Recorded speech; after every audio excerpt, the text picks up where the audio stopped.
HSRP number plate ಅಳವಡಿಸಲು ಗಡುವನ್ನು ವಿಸ್ತರಣೆ ಮಾಡಲಾಗಿದೆ. ಸುದ್ದಿಯನ್ನು ನೋಡೋಣ ಕರ್ನಾಟಕ ನ್ಯೂಸ್ ಟಾಪ್ 9 ನಲ್ಲಿ.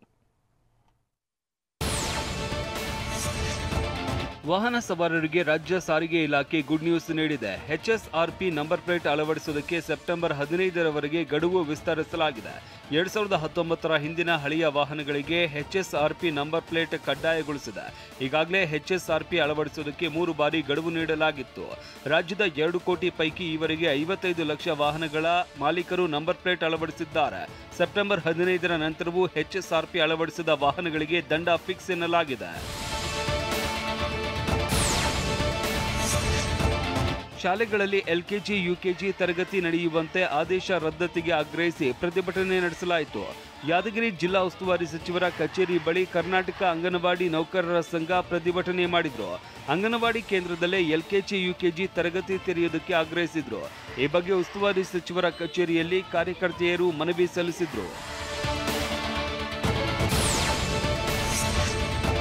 ಪೆಟ್ರೋಲ್ ಡೀಸೆಲ್ ದರ ಏರಿಕೆ ಖಂಡಿಸಿ ಪ್ರತಿಭಟನೆ ಕೋಲಾರ ನಗರದಲ್ಲಿ ಜೆಡಿಎಸ್ ಕಾರ್ಯಕರ್ತರು ಪ್ರತಿಭಟನೆ ನಡೆಸಿದ್ರು. ಕೋಲಾರದ ಗಾಂಧಿವನದಿಂದ ನಗರದ ವಿವಿಧೆಡೆ ಕಾರ್ಯಕರ್ತರು ಪಂಜಿನ ಮೆರವಣಿಗೆ ಮಾಡಿದ್ರು. ಈ ವೇಳೆ ಸರ್ಕಾರದ ವಿರುದ್ಧ ಘೋಷಣೆ ಕೂಗಿ ಕಾರ್ಯಕರ್ತರು ಆಕ್ರೋಶ ವ್ಯಕ್ತಪಡಿಸಿದ್ರು. ಬಸ್ ಟಿಕೆಟ್ ದರ ಹೆಚ್ಚಳದ ಬಗ್ಗೆ ಸಾರಿಗೆ ಸಚಿವರು ಸುಳಿವನ್ನು ಕೊಟ್ಟಿದ್ದಾರೆ. 14 ಬೆಳೆಗಳ ಮೇಲಿನ ಕನಿಷ್ಠ ಬೆಂಬಲ ಘೋಷಿಸಿದ ಕೇಂದ್ರ ಸರ್ಕಾರ ಯುಜಿಸಿ ನೆಟ್ ಪರೀಕ್ಷೆ ರದ್ದುಗೊಳಿಸಿ ಸಿಬಿಐ ತನಿಖೆಗೆ ಆದೇಶ. ಈ ಸುದ್ದಿಗಳನ್ನು ನೋಡೋಣ ಸಮಗ್ರ ನ್ಯೂಸ್ ಟಾಪ್ 9 ನಲ್ಲಿ. ತೈಲ ಬೆಲೆ ಏರಿಕೆ ಬೆನ್ನಲ್ಲೇ ಬಸ್ ಟಿಕೆಟ್ ದರ ಹೆಚ್ಚಳದ ಬಗ್ಗೆ ಸಾರಿಗೆ ಸಚಿವ ರಾಮಲಿಂಗಾರೆಡ್ಡಿ ಸುಳಿವು ನೀಡಿದ್ದಾರೆ. ಬೆಂಗಳೂರಲ್ಲಿ ಮಾತನಾಡಿದ ಅವರು 2014ರಿಂದ ಬಿಎಂಟಿಸಿ ಬಸ್ ಟಿಕೆಟ್ ದರ ಹೆಚ್ಚಳ ಮಾಡಿಲ್ಲ. ಡೀಸೆಲ್ ದರ ಹೆಚ್ಚಳದಿಂದ ಹೆಚ್ಚು ಹೊರೆ ಆಗುತ್ತೆ. ನಿಗಮಗಳಿಂದ ಪ್ರಸ್ತಾವನೆ ಬಂದರೆ ಪರಿಶೀಲನೆ ಮಾಡುತ್ತೇವೆ ಅಂತಂದ್ರು.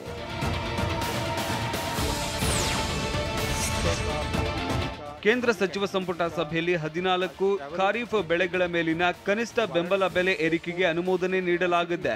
ಭತ್ತದ ಮೇಲಿನ ಎಂಎಸ್ಪಿ ಬೆಲೆಯನ್ನ 1533 ರೂಪಾಯಿಯಿಂದ 2300 ರೂಪಾಯಿಗೆ ಹೆಚ್ಚಿಸಲಾಗಿದ್ದು, ಜೋವರ್ ಮೇಲಿನ ಎಂಎಸ್ಪಿ 2247 ರೂಪಾಯಿನಿಂದ 3371 ರೂಪಾಯಿಗೆ ಏರಿಸಲಾಗಿದೆ.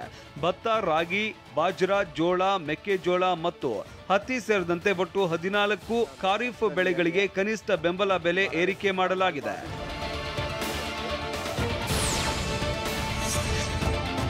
ಜೂನ್ 18ರಂದು ನಡೆದಿದ್ದ ಯುಜಿಸಿ ನೆಟ್ ಪರೀಕ್ಷೆಯನ್ನ ರಾಷ್ಟ್ರೀಯ ಪರೀಕ್ಷಾ ಪ್ರಾಧಿಕಾರ ರದ್ದುಗೊಳಿಸಿದೆ. ರಾಷ್ಟ್ರೀಯ ಅರ್ಹತಾ ಪರೀಕ್ಷೆ ರದ್ದುಪಡಿಸಿ ಕೇಂದ್ರ ಶಿಕ್ಷಣ ಸಚಿವಾಲಯ ಆದೇಶ ಹೊರಡಿಸಿದೆ. ಅಲ್ಲದೆ ಹೊಸದಾಗಿ ಪರೀಕ್ಷೆ ನಡೆಸುವುದಕ್ಕೆ ನಿರ್ಧಾರ ಮಾಡಲಾಗಿದೆ. ಜೊತೆಗೆ ನೆಟ್ ಪರೀಕ್ಷೆ ಅಕ್ರಮದ ಬಗ್ಗೆ ಸಿಬಿಐ ತನಿಖೆಗೆ ಸಚಿವಾಲಯ ಆದೇಶಿಸಿದೆ.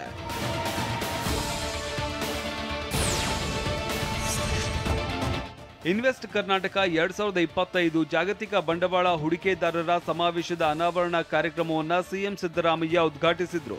ಬೆಂಗಳೂರಿನ ಖಾಸಗಿ ಹೋಟೆಲ್ನಲ್ಲಿ ನಡೀತಾ ಇರುವ ಕಾರ್ಯಕ್ರಮದಲ್ಲಿ ವಿವಿಧ ದೇಶಗಳ ರಾಯಭಾರಿಗಳು, ಕಾನ್ಸಲ್ ಜನರಲ್ಗಳು, ಕೈಗಾರಿಕೋದ್ಯಮ ಸಂಘಟನೆ ಪ್ರತಿನಿಧಿಗಳು ಹಾಗೂ ಉದ್ಯಮಿಗಳೊಂದಿಗೆ ಸಿಎಂ ಸಿದ್ದರಾಮಯ್ಯ ಅನೌಪಚಾರಿಕ ಮಾತುಕತೆ ನಡೆಸಿದ್ರು.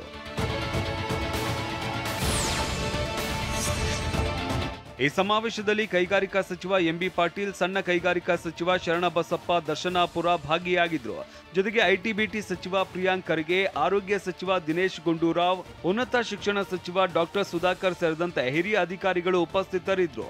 2025ರ ಫೆಬ್ರವರಿ 12, 13 ಮತ್ತು 14ರಂದು ಜಾಗತಿಕ ಬಂಡವಾಳ ಹೂಡಿಕೆದಾರರ ಸಮಾವೇಶ ನಡೆಯಲಿದೆ.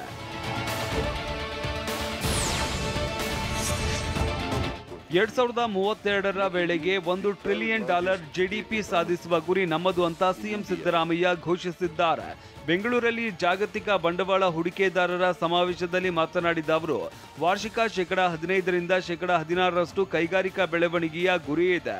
ಅದಕ್ಕಾಗಿ ಹೂಡಿಕೆ ಆಕರ್ಷಣೆ, ಉದ್ಯೋಗ ಸೃಷ್ಟಿಗೆ ಹೆಚ್ಚಿನ ಒತ್ತು ನೀಡುತ್ತೇವೆ ಅಂತಂದ್ರು. And manufacturing excellence, but also to position Karnataka in the global stage as a leading player in the global supply chain. ಇಂದಿನ ಬಿಜೆಪಿ ಪ್ರತಿಭಟನೆ ಬಗ್ಗೆ ಗೃಹ ಸಚಿವ ಪರಮೇಶ್ವರ್ ಪ್ರತಿಕ್ರಿಯಿಸಿದ್ದಾರೆ. ಬೆಂಗಳೂರಲ್ಲಿ ಮಾತನಾಡಿದ ಅವರು, ಬಿಜೆಪಿಗರ ಪ್ರತಿಭಟನೆಗೆ ಏನು ಕ್ರಮ ಬೇಕೋ ಕೈಗೊಳ್ತೇವೆ. ಪ್ರತಿಭಟನೆ ಮಾಡೋದಕ್ಕೆ ಬೇಡ ಅನ್ನಲ್ಲ, ಅದು ಅವರ ಹಕ್ಕು. ಆದರೆ ಜನರಿಗೆ ತೊಂದರೆ ಕೊಟ್ರೆ ಲಾಠಿ ಚಾರ್ಜ್ ಮಾಡ್ತೇವೆ ಅಂತ ಹೇಳಿದ್ರು. ಅದಕ್ಕೆ ಏನು ಕ್ರಮ ತಗೋಬೇಕೋ ತಗೊತೀವಿ, ಲಾಠಿ ಚಾರ್ಜ್ ಮಾಡ್ಬೇಕಾ ಮಾಡ್ತೀವಿ, ಅವ್ರನ್ನ ತೆರವುಗೊಳಿಸೋಕೆ ಏನು ಬೇಕೋ ಅದೆಲ್ಲ ಮಾಡ್ತೀವಿ. ಕಲಬುರಗಿ ಜಯದೇವ ಆಸ್ಪತ್ರೆಯಲ್ಲಿ ನೀರಿನ ಕೊರತೆಯಿಂದ ಶಸ್ತ್ರಚಿಕಿತ್ಸೆ ಮುಂದೂಡಿತ್ತು. ಈ ಬಗ್ಗೆ TV9 ವರದಿ ಪ್ರಸಾರ ಮಾಡಿತ್ತು. ಈ ವರದಿ ಬೆನ್ನಲ್ಲೇ ಇವತ್ತು ಬೆಳಗ್ಗೆ 10 ಗಂಟೆಗೆ ಆಸ್ಪತ್ರೆಗೆ ವಿಪಕ್ಷ ನಾಯಕ ಆರ್ ಅಶೋಕ್ ಭೇಟಿ ನೀಡಲಿದ್ದಾರೆ. ಜಯದೇವ ಹೃದ್ರೋಗ ಮತ್ತು ಜಿಮ್ಸ್ ಆಸ್ಪತ್ರೆಯಲ್ಲಿ ಅಧಿಕಾರಿಗಳಿಂದ ಮಾಹಿತಿ ಪಡೆಯಲಿದ್ದಾರೆ. ನಂತರ ಬಿಜೆಪಿ ಪ್ರತಿಭಟನೆಯಲ್ಲಿ ಆರ್ ಅಶೋಕ್ ಭಾಗಿಯಾಗಲಿದ್ದಾರೆ. ಹುಬ್ಬಳ್ಳಿ ಧಾರವಾಡ ಪಾಲಿಕೆ ಸಾಮಾನ್ಯ ಸಭೆಯಲ್ಲಿ ಕಾಂಗ್ರೆಸ್ ಪ್ರತಿಭಟನೆ ನಡೆಸಿದೆ.